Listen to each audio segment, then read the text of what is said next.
I'm Brittany Laughlin. I started a company just about a year ago called G-Trot. We do social travel.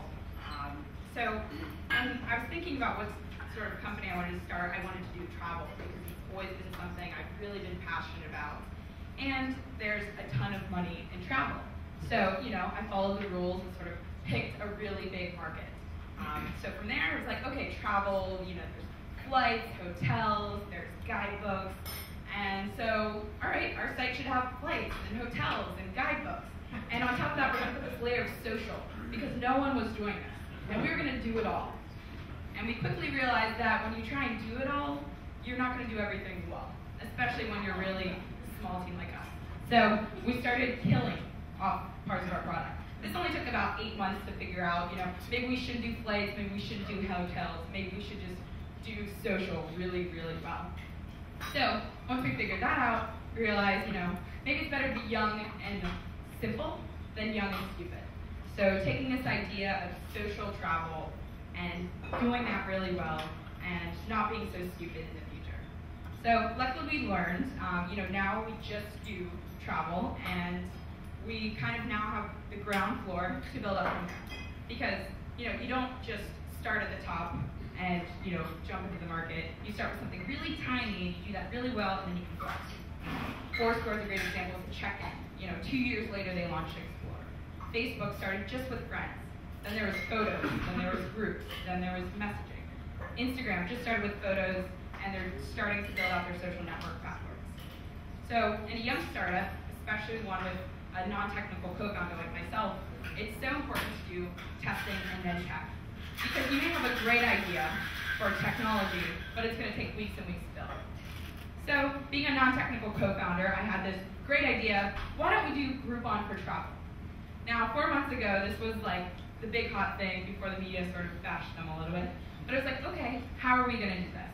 Now, we could chase after building a sales force, doing something huge, really blowing it out the water.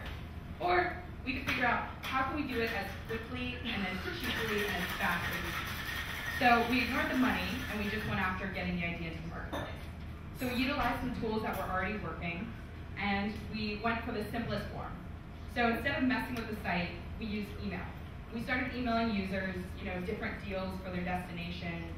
Groupon already had all these feeds of deals in social. So we took those and we were just emailing them daily. Now, what that meant is every morning I would wake up and send out all the daily deal emails for 25 cities, curating them by hand. Because I'm a non-technical co-founder, manual labor was the cheapest way to get there and the fastest way to get there. So we saw the numbers. After 3 weeks, we saw incredible open rates. People loved this. We were getting tweets. We were getting mentions sort of saying, I love this deals feature. No one's doing this. This is great. At this point, we decided to, take one of our developers and have them spend 4 days to build it up. Now, it's not a pivot, it's puberty. So we're a young company, we're here to test ideas. We're not changing anything. We're still doing social travel, but we're doing it much better. So, you can't be worried about losing focus. So know what you do really well, and then expand from there. Test ideas, see what works. Big companies do this all the time, and they may get a little more press about when they don't work, but they never get anywhere unless they test them. So, Google Wave is a good example. Google did something huge, and it did work. You know what? They moved on, they built something else. Startups should be no different. Just do it as cheaply and as quickly as possible. So, whether you're starting a company or you're already in a company, be as young and simple as possible, not young and stupid like we were for the first 8 months. You can build things a lot faster, you can test ideas. When you see something isn't working, you can kill it off, and you don't have to sort of feel bad about ripping out all that code. It's not a pivot, it's puberty. So this is for big companies and small. Realize that you're young and that you can do a lot of things that you can't do when you're bigger. So test out every idea that you have, get it out to market, see what works. And always, importantly, especially for non-technical co-founders like myself, make sure and test and then do tech. Because if you have one of your developers spending 3 weeks on something that doesn't work, they're going to be pretty angry at you at the end. So if you bring the numbers, get it done. If you guys have any questions, there's me on Twitter, but thanks for listening.